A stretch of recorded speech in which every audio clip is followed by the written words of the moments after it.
Hello, everybody. Can everybody see one of the two screens over here? Okay, yeah, I'm going to take that as a yes. And can everybody see the whiteboard? Okay, I'm also going to take that as a yes.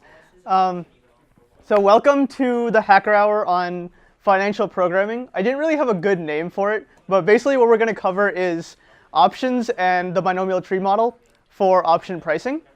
So before I start, I want to thank Maya and the whole USACS crew for having me. This is pretty awesome that everybody's here. So with that being said, let's get started.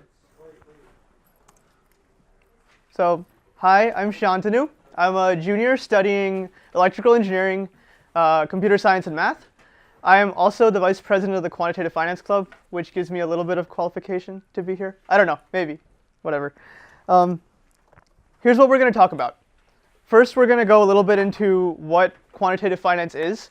Then we're going to talk about some basic financial theory, like what is a stock, what is a call option, etc. And then we're going to dive into the modeling of that. So primarily, we're going to be talking about the one-period model and the multi-period binomial model. I also have code demos for both of these. So if we get to number 6, I'll be happy, but it's totally fine if we don't. Cool. So who here knows like a little bit about finance, like knows the basics of financial theory or has dealt with stocks before? All right, a few of you. Who here has used a Jupyter notebook before? For machine learning, but not for. Okay, so some of you or most of you know Jupyter notebooks. That's what we're going to use later on. But the first half of this is kind of going to be basically some theory, and it's going to teach you the financial prerequisites, because you can't really do financial programming until you know a little bit of finance. So that's what we're going to go into first. Great. So what is quantitative finance?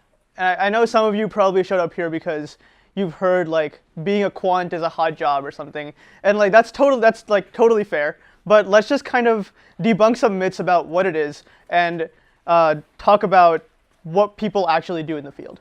So quantitative finance is an umbrella term. It covers basically applied mathematics, mathematical modeling, and financial markets, and how these three interrelate.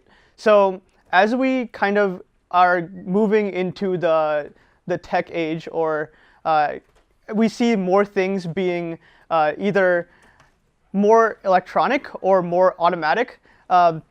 Things like the financial markets, which used to be people yelling out trades and people kind of writing down things in a notebook or in a ledger, have now become completely electronic. So even in that sense, we need people from the CS and the electrical engineering side who know what they're doing to make sure that that technology is there. Then, of course, we have kind of the people that use those financial markets and try to make money off of them. So those people need the mathematical modeling, which obviously you need somebody who can program those models and get something out of that. And then even more theoretical, you need the applied mathematics behind those models. And most of that, even nowadays, is guided by computers, because you need things like Monte Carlo methods, and you need more advanced algorithms that we're not going to talk about today. But everything that is almost done in finance that's on the cutting edge is definitely dealing with computer science, dealing with some sort of code. So mathematical finance is a subset of quantitative finance. It mostly covers the applied mathematics and the mathematical modeling part of it. This is what we're going to talk about today, or at least get a glimpse of it today. So let's move on to some financial basics. So what is a stock? Can anybody tell me what a stock is? Yes, James. Ownership of a fraction of a company. Yes, exactly. It's an ownership of a fraction of a company. It's when a company goes public. You guys might have heard of like big IPOs or like anything being listed on the stock market. It's when a company needs more money and they basically put their stocks out on the stock market so that people give them money in exchange for a very, very small ownership of the company. So price of the stock, or the value of the stock, depends on the value of the company. And there's multiple different ways of how you can actually calculate the value of a company, but essentially it boils down to, okay, I have two shares or two stocks of Amazon. how much those stocks are worth depend on how much Amazon is worth. So it essentially boils down to how much the company is worth. And thirdly, a stock is a very volatile and a very liquid asset. So volatility means that it has a tendency to change really quickly. So one day the stock can be really high, and the next day it can like drop really low. If, for example, Elon Musk makes a really bad tweet or something. So you can see like Tesla stock over here, it's moving more than 50 points up or down within a span of a few weeks. So we consider stocks a very volatile financial instrument. It is also a very liquid asset. So that means that if you have a stock, you can convert it back into cash really easily. That means that there's always somebody out there in the world or in the market ready to buy it from you and give you cash for it. So for example, real estate or like collectible art is a very illiquid asset. It's not very liquid. Art can like vary, the value of a painting can go up or down and nobody really knows how to price it.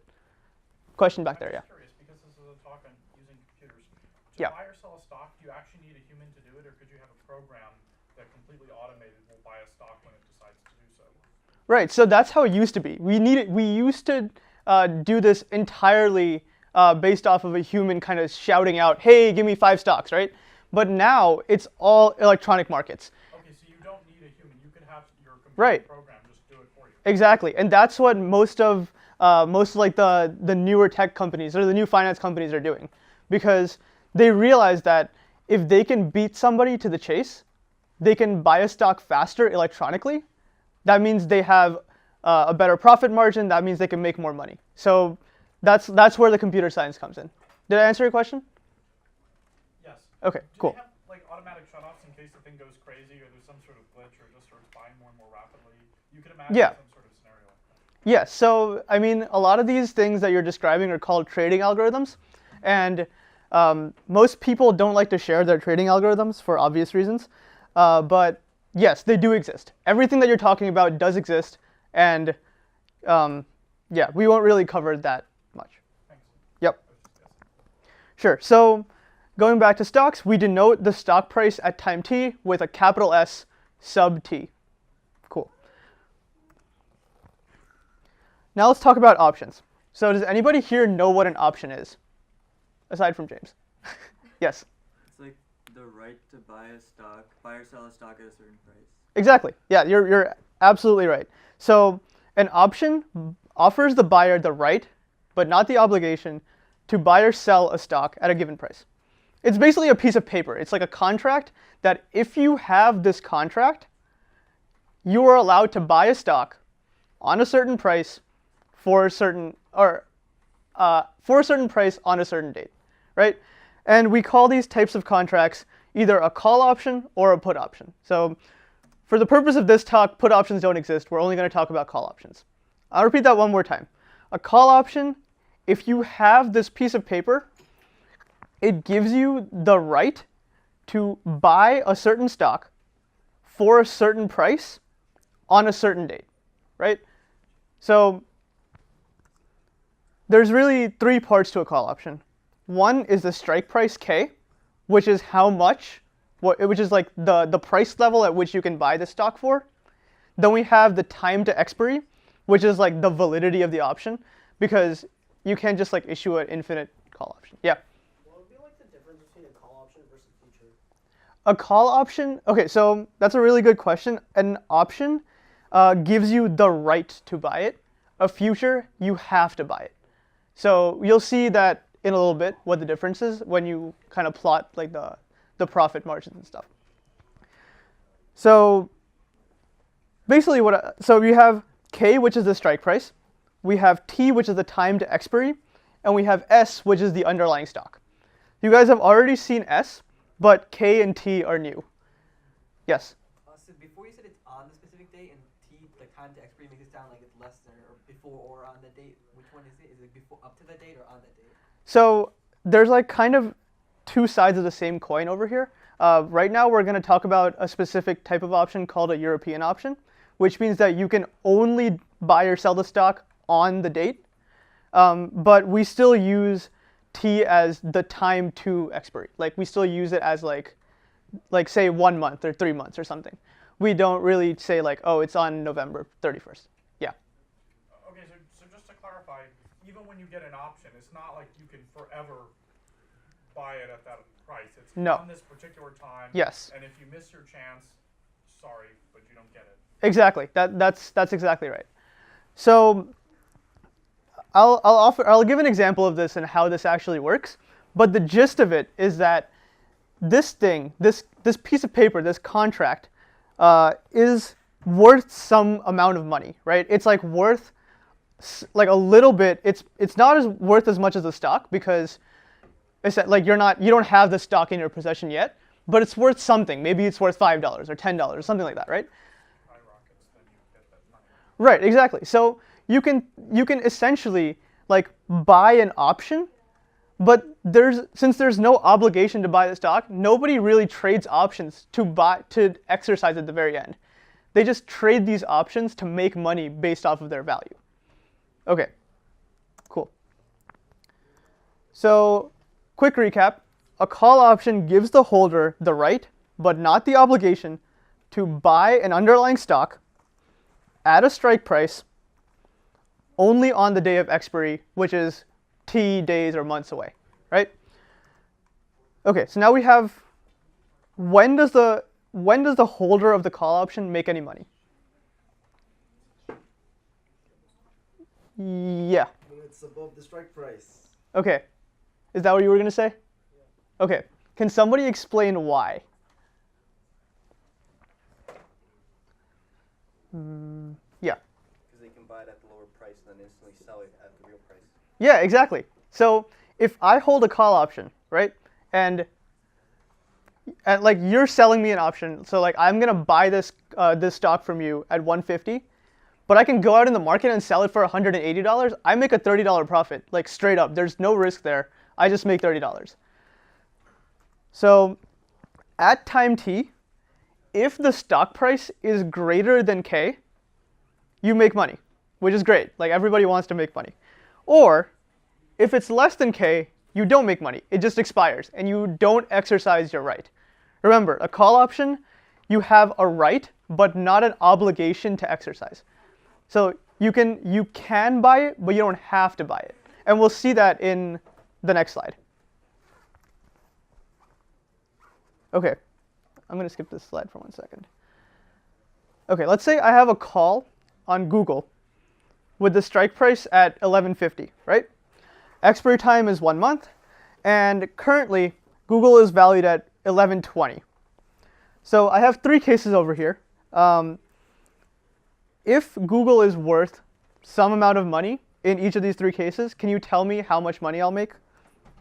So case 1, Google at time T is 1200. I have this call. How much money will I make or lose?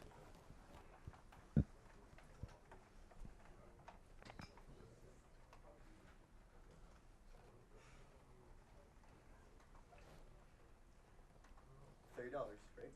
You lose $30? I lose 30. 30. Why? 1150 minus 1120. No, I'm saying that at time T, so like a month from now, right?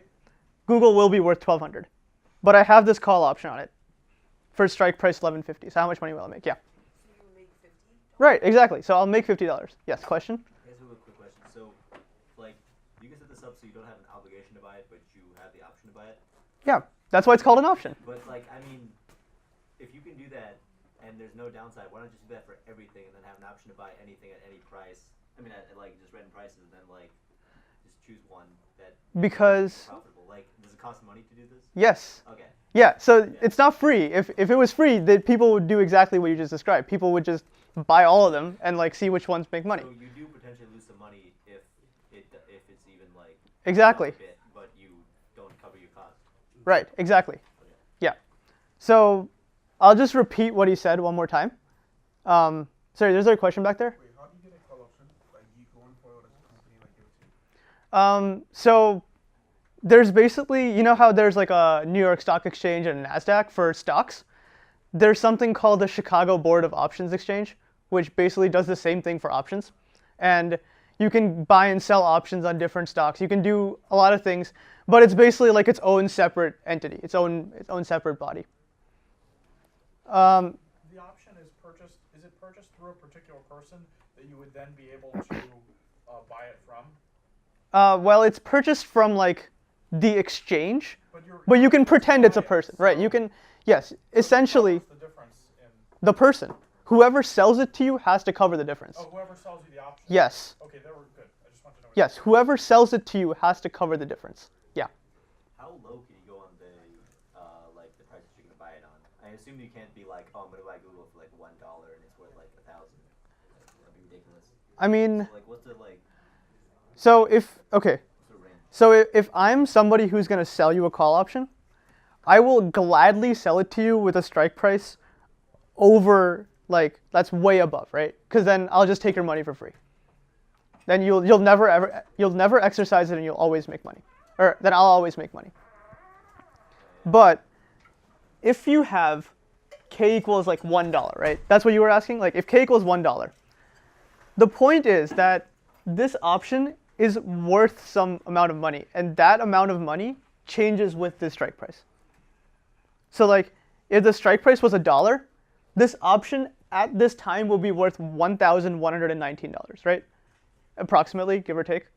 Because like you could essentially just like buy it from me for $1 and sell it at $11.20, make a bunch of money. Unless it's like trash, but yeah. Right, unless Google went bankrupt, but yeah. So that's kind of the whole point of this discussion, right? You're trying to figure out how much an option is worth, so that there's no way for either of us to make free money, right? Because like, if I gave you an option for free, you would always take it, right? Is there a situation in which you would never take a free option? No. You would always take a free option. So it's worth some amount of money. It's worth something, and we have to figure out what that something is. Yeah. So wait, your overhead cost for making an option is like how much the other person values it at? Yeah. Okay. Yes. How do you lose money again? How do you lose money? Well, so if you're a holder of a call option, the only amount of money that you can lose is how much you buy the option for. So if this Google option was worth $5, that is my maximum downside. I can't lose any more than $5, but I will guaranteed lose $5. But you said it expires after some certain amount Yes. of time. Right. What does that expiry mean? It means that on that expiry date, on the last day of that time period, I am able to buy it from the person that sold it to me, to buy the stock from the person that sold the option to me. So you lose money once you buy the option, or Well, when you buy the option, you pay somebody some money. That money's gone. You're never getting it back. It's gone, right? The only way you can make that money back is if that stock price goes up and you are able to exercise that option.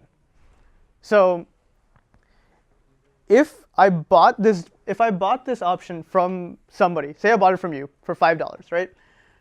And at time t, so a month from now, Google goes up to 1,200, right? My option, like I will make $50 on that option because I'll just buy Google from you at $11.50 and sell it on the market for $1,200. I'll make $50 straight, but I've already lost that $5 when I bought it from you. So I'll actually make a profit of 45. Okay? Yeah. You mentioned, I might have misheard, but if when you exercise an option, who are you buying the stocks from? So there's like, it gets kind of complicated when you buy from an exchange. There's like a clearinghouse and there's like some big company that does all of this. But you can think of it as you're buying it from another company or from another person who is issuing them. When you answer like a previous question, you mentioned the person who sold you the option covers the difference. What do you mean by that? So when if I'm selling you an option, I have a potential downside. Like if the stock just skyrockets, I will lose a lot of money. Yeah. So that means that I have to be able to cover that cost. Yeah. Is there any scenario where the person selling the thing and the person buying it would both make money? No. So you're trying to find people who undervalue their future stocks. Yes. Yeah. Oh, two things. Well, one was going to be related to what he said, but you can sell it, or you can buy it early before the expiry date if you want at that price. Yes. Okay. Oh, wait. Can you only buy it at the expiry time T, or can you buy it any time between now and then? By it, you mean the stock. Yes. If I purchase an option Yes. and the expiry date is in a month, is it in 1 month time I say yay or nay, or is it any time between now and a month I have the option? For the purpose of this presentation, only in a month. But in general, In general, there's different types of options, and you have to like it kind of sounds look at like that. It's something where whenever you purchase an option, you and the person from whom you're purchasing it are going to have some kind of disagreement about what's going to happen. No, That's right. that you'll never have a disagree. Like No, but what I mean is, well, whether it goes up or down, one of you benefits and the other is, Right. is harmed. Yes. So what I mean is you have to disagree about the person selling you, it thinks it's going to do one thing and you think it's going to do something else. Otherwise, it wouldn't seem justifiable to. I mean, that's fundamentally how the market works, right? Like you have somebody who thinks the stock's going to go down, somebody who thinks the stock's going to go up, and they kind of like make them. They have like I'll sell it to you, you sell it to me, and that's how it works. Like that's how like the market essentially works. Sure. So basically, if it's a clear-cut case, this is going to go up. You're not going to really be able to make money off of an option. It's more when it's Right. ambiguous. If it's like clear cut, 100% certainty that the stock is going to go up, nobody's going to be selling options for it. Okay. Good. Yeah? Okay. Cool. So case 2. What if Google goes down? What if it's worth $11.10 in a month? How much money will you make or lose? Lose $50. He said lose $50. Any other answers? You just don't exercise and you lose whatever you paid for the option. Right, exactly. So going back to your answer, remember this is an option.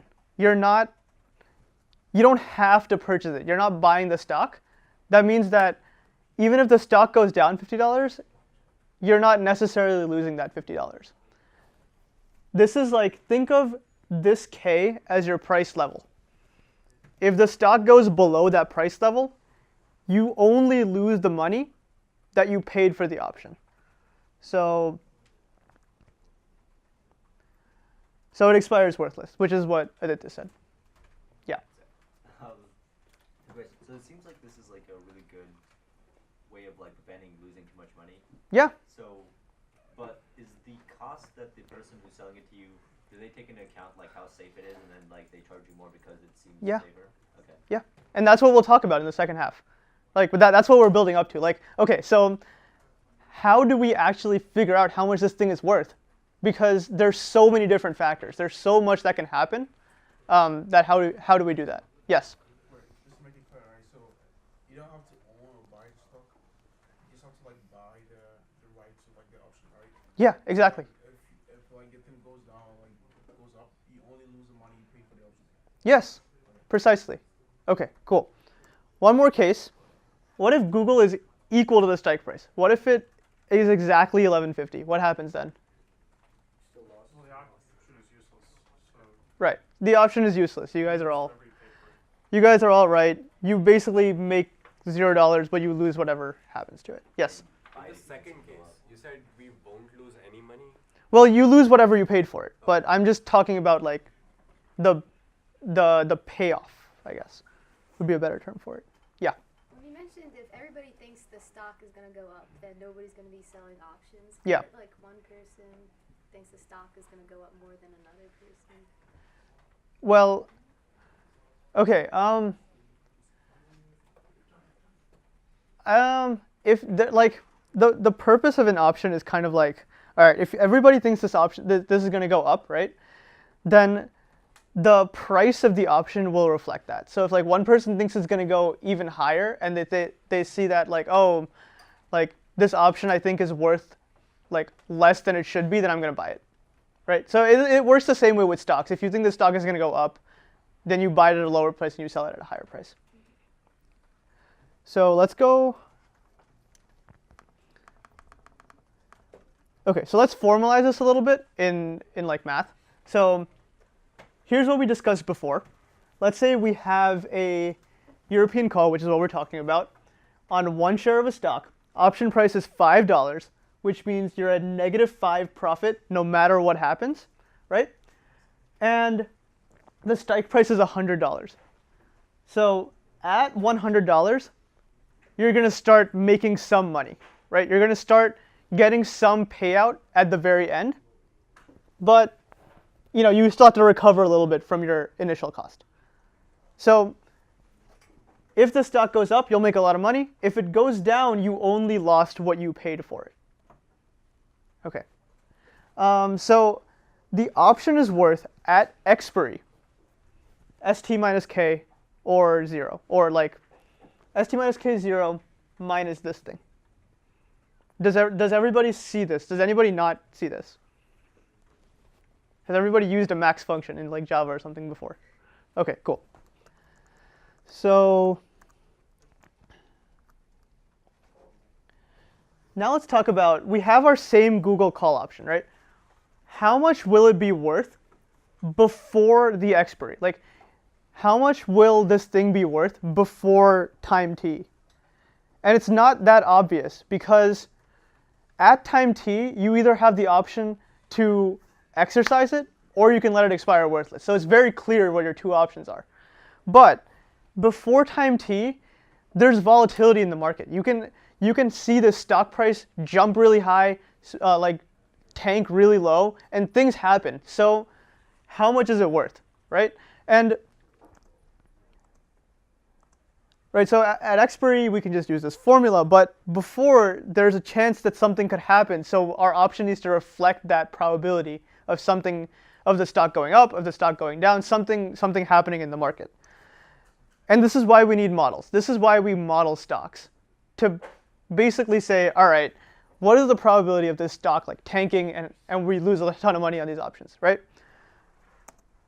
So let's move on to the second half of the presentation where we talk about models.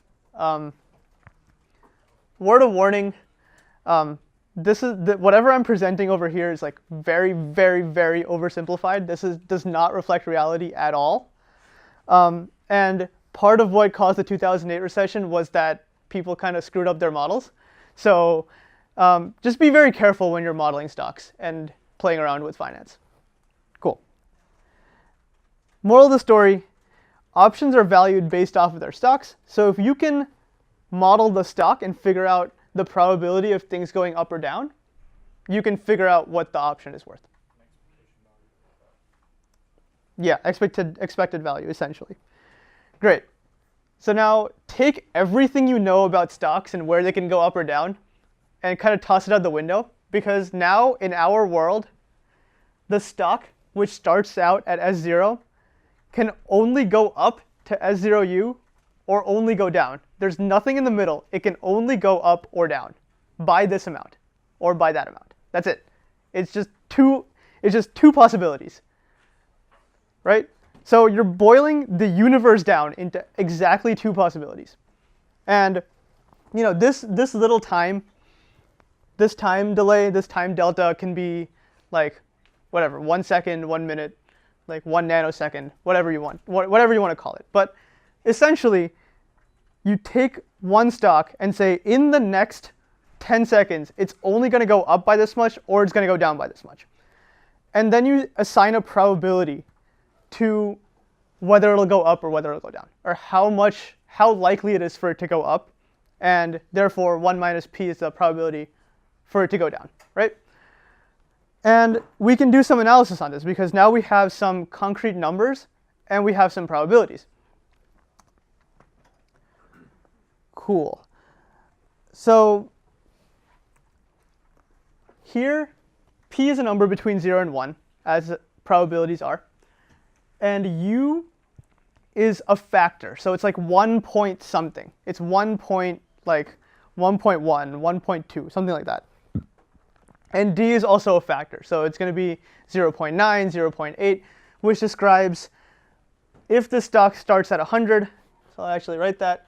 So if we have a stock with S0 equals $100 and U equals 1.1, D equals 0.9, then our binomial model looks like what? So we start off at 100.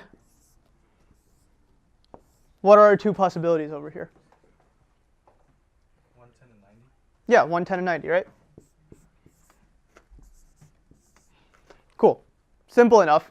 Nothing, not doing rocket science over here. But the important part of this is how do we assign a probability P to this, right? And that's really the critical idea of this. How do we assign some probability so that this works out? And it's defined by this formula, which might look a little bit crazy, but believe me, it's really not that crazy.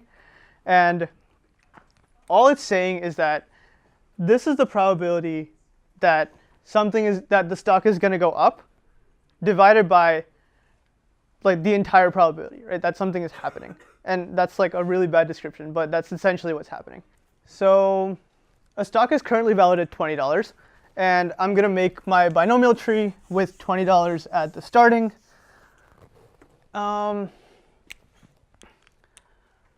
So stock currently valued at $20 means that S0 equals 20. It is known that at the end of 3 months, it will be either 22 or 18. So can somebody tell me what those 22 and 18 mean? Like what variables they represent? S not U and S not D. Yeah. So S naught U is 22, S naught D is 18. And if we solve for U, we get 1.1. If we solve for D, we get 0.9. Cool. Yeah. Question: why do we need this whole binomial sort of thing if you're assuming that $20 times e to the RT is the expected future price? Why don't we just use that in the first place for option pricing? Why do we need the binomial model? Because as things get more complicated, which we'll see in the multivariate binomial model, you can like kind of do more complicated algebra with this. Great. And then we know that delta t is 3 months. So can somebody help me? And we're assuming interest rate is 0 here. Like no interest rate in our simplified world. So what is p equal to? E to the r delta t is e to the 0 minus 0.9 over 1.1 minus 0.9, right? So this comes out to 1 over 2, exactly a half. Great, that's a nice number. I think I made that up to make it a nice number, but that's nice. Great.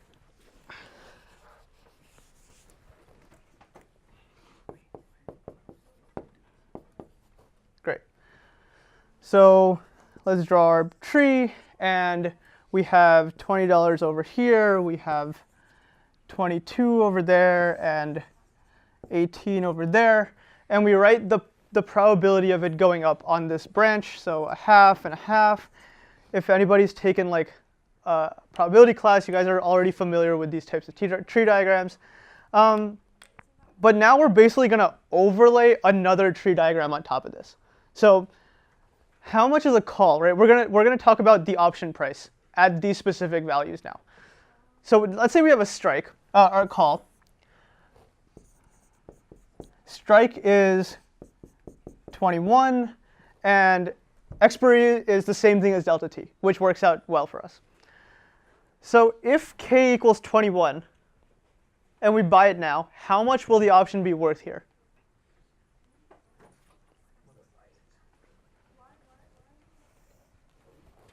K is 21, stock is worth 22. How much money do I make at the very end? $1, yeah, $1. Bought the option, so I don't know how much. Right, but assume the option's free for now. It doesn't matter. Is there a question? Sorry. Oh, you're just twirling your hair. Never mind. And how much is it worth at 18? 0, right? We let it expire worthless. And this is assuming that we paid nothing for the option, right? Yes? Is it common that you want it to be symmetrical where the percent, so that if a it goes up one and then down one, they would roughly cancel? No. Or usually it's not symmetrical? Usually it's not symmetrical. Okay. In this example, it worked out that way, but it's usually not. Okay. Okay, so now we got the gist of it.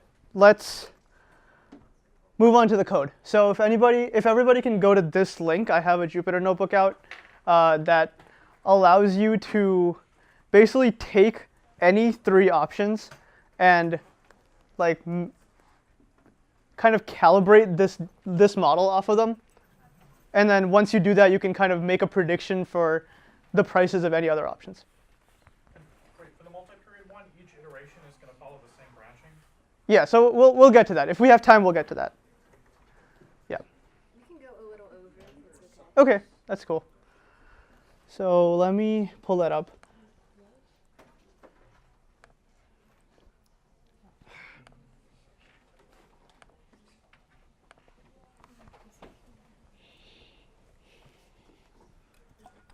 Wait, were we not gonna figure out the price of the option?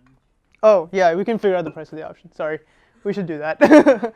So at the end of the day, we know that this option is, again, it's the expected value of this and this, right? Because there's only two pathways for this to go. So what's the price of the option? I'm going to call that v sub 0, the value of the option at 0. And oh yeah, sorry. It's the bit.ly link. So v0 is, again, we take the expected value, so it'll be p times, I'm going to use like a little bit of formal notation, and then we're going to put numbers back into it. So p times v1u plus 1 minus p v1d. And let's plug things into that. 1/2. This is the value of the option 1 period out when it goes up. $1 plus 1/2 times 0. So this option is currently worth 50 cents. Cool. Did everybody get the Jupyter notebook open that has a laptop in front of them? Cool. Can you zoom in? Yes, I can. That is not zooming in. Is that better? Wait, I feel bad for asking so many questions. No, it's okay. So if the stock price goes down, right, an option's never gonna be worth like negative. No. Okay, so actually never mind, I answered my own question. Cool. So basically what we're going to do is we have 3 Tesla options. And you can pull these options from anywhere. Like I can go to Yahoo Finance and pull up a Tesla option chain. And it looks a little bit like this, but here's your T, which is your time to expiry, right? So this thing right here, and you can call T in days, so you do Feb 15th, I guess, or like whatever, right? Like March 1st minus Feb 15th, 15 days as your T. And then you can basically read off of any of these strike prices. So I picked some that are kind of close to this number, which is what the stock's worth right now. So I picked like a 310, a 315, and a 325 calls, right? And I just kind of put them in. So then we have this pricing function, which is essentially what I did over here. It's like you should be able to see the resemblance for what I did. Basically, up here we take S0U minus the strike, and up here we take S0D minus the strike. And then we calculate the P, and we just kind of sum the whole thing together to get the actual price of the option. So this entire formula is like super highly nonlinear in UD and R. So we basically just have to resort to like straight up grid search, which kind of sucks, but that's exactly what we're doing. And it tends to work out pretty well, actually. So this is our U value. Our U value is somewhere around like 1.13. Our D value is around like 0.84, 0.83, and our R value is kind of varying right now. So we can like narrow that down a little bit. So we fix a U, we fix a D, and then we take the average of all of the R's for what's this work. So we're basically substituting into the P equation into this equation. Yeah.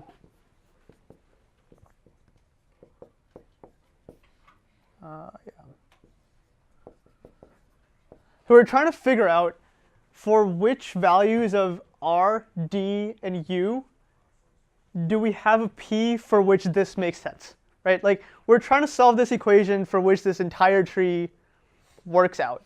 And that's like a multiple step process. It's not that easy to kind of generate a system of equations and use like RREF or something. So we have to do it using some sort of nonlinear solver, and we resort to grid search, right? So we found U to be 1.13, we found D to be 0.84, and we found R on average to be 0.026. So we're looking at like a 2 to 3% interest rate, which is reasonable. It's like 3 months, I think. 3 months. Yeah, 2 months from now, 2 months. So again, this model is like really, really crappy. So don't, yeah. So that's like a good model, right? Mm-hmm. If like this is assuming that everything goes right. Yeah. If like the company like makes more sales and everything goes up, or there's like any human interaction and everything goes down. Yeah. Then you either like lose or like you gain, right? Cause, like, Yes. in that sense, like this like algorithm like a little like useless because like it's a little like human interaction. I'm just like not like Yeah. like in general. Yeah. Yeah, it's useless. This algorithm is literally just like a model. It's like a very simplified model of the universe, of like, okay, this is like the minimum viable product for what a stock model looks like. Yeah. I'm just this is sort of speculative, but Sure. is there a continuum limit version of this? Like if you start Yes. taking delta t, partitioning into finer and Yes. finer groups, doing some iterative. You have just reached what we call the holy grail of finance, the Black-Scholes model, and like. Is it hard to derive? Yes. Okay, because I was just trying to see if I could figure Yeah. it out. Go onto Wikipedia and search Black-Scholes. Thank you. I'll spell it out for you. BLAC. How do you get that name? Named after people. It's named after people. Oh, that makes Yeah. like wasn't imagining the spelling. So Yeah. Some guy named Black and some other guy named Scholes made it up, and they published a paper in like 1970, and like nobody has been able to do better than that model. So it's like now the industry standard. But it's literally derived from somehow taking the continuum limit of this thing Yeah. So without. okay, the general, like the very, very distilled gist of it is like, all right, instead of a probability, we have a normal distribution, and then that normal distribution is like constantly on like a very. Is for p on infinitesimal timescales, or what's Yes. The normal distribution is on P on an infinitesimal timescale, and it's something called a stochastic differential equation. Take Math 485 if you want to learn more about it. That's all I'm going to say about Black-Scholes. Question? Cool.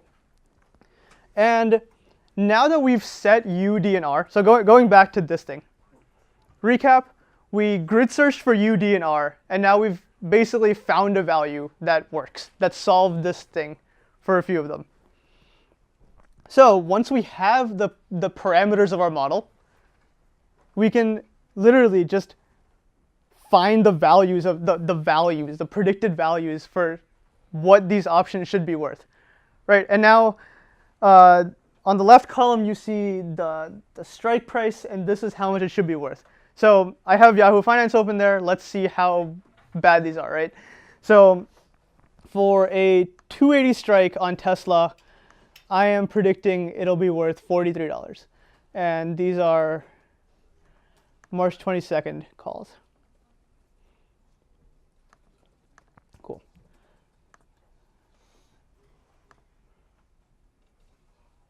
All right. So we have about a $35 over here. We predicted 43. We're like $8 off. It's okay. It's fine. This model is really, really bad. And as you get further apart from like the stock price, so I think the stock price is what, like around 310 right now. So as you go lower and lower, it'll get worse and worse. So this 200 price, which is like 117, First of all, they don't even sell options that low, but it's like 265 is $50. Okay, it's not that bad. It's actually okay. It's fine. But yeah, in general, don't do this. It is very bad. Wait, so what's the point? Why are we trying to predict the value of this option? Because this is what models do.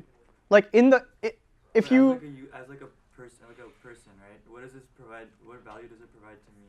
If Because- I'm trying to, like, make money, right? because say you work at like a hedge fund or something that's trying to make money, and you have a very, very complicated model, and it gives you this list, right? And it says, all right, I think according to all of my parameters, this call should be worth that much.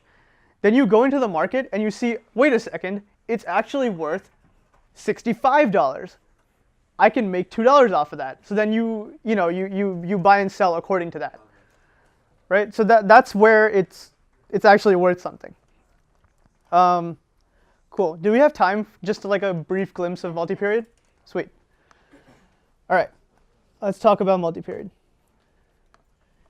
What is multi-period? Wow, it looks exactly the same, except now we have like 10 of them stacked together. Wonderful. P's work exactly the same way. U and D work exactly the same way. But now there's an extra calibration step for U and D, right? And the way that we price the option is essentially the same as this at every single stage, right? So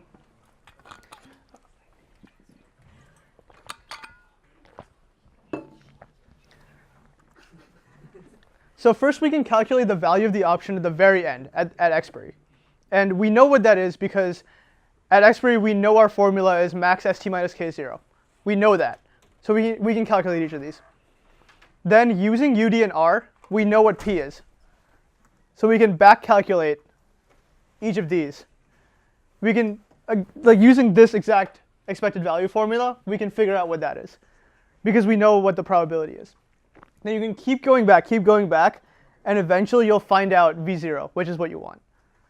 So this is the gist of it. Like, I'm kind of hand waving a lot of stuff, but this is the gist of it, right? You figure out what the stock is worth at every single binomial, I guess, avenue that there is. You find out what the option is worth, and you recursively back calculate to find what the option is worth today. And now we go to the other code demo, which is a little bit more interesting than this code demo. So, Do you want to let people see the bit.ly link? oh yeah, this is the bit.ly link. 2G O C EJ0.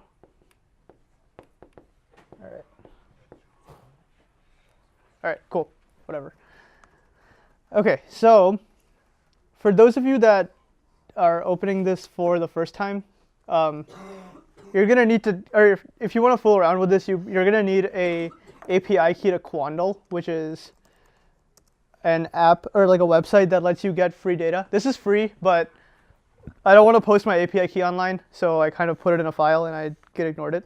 So here we can download Amazon's stock data from 2015 to 2018, and we can calibrate a multi-period model on that. So here's what Amazon looked like from 2015 to 2018 if we let Python plot it. Come on, buddy. Come on. One sec.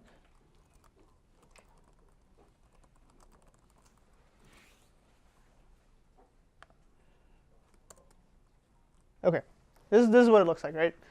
So you can see the price almost tripled. So we should theoretically see U being high and D being lowish, and the probability should be skewing towards 1 as the stock is more likely to go up than it is to go down. So, and this is a formula that I'm also kind of not going to discuss, but it's basically percentage returns, and you just take the delta and you subtract 1. So we're going to do that. And here's our returns. So percentage daily returns. And according to this big fancy Black-Scholes model, we expect the returns to stay constant, which results in many different parameters to work in nice ways. And so here's our daily expected returns, yearly, monthly, and our volatility. So I would say don't worry too much about this unless like you're really into finance. But the gist of it is, here's our multi-period model.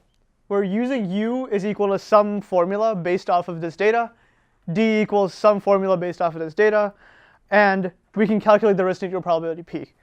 With this, we can start off the model to be whatever, today's price, right? And I think I updated this like a few months ago.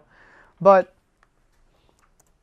our U is 1.01, our D is 0.98, and like these numbers are very unreasonable. Nobody really sees like a 10% increase or 10% decrease, but like, you know, a 1.8% increase is pretty high.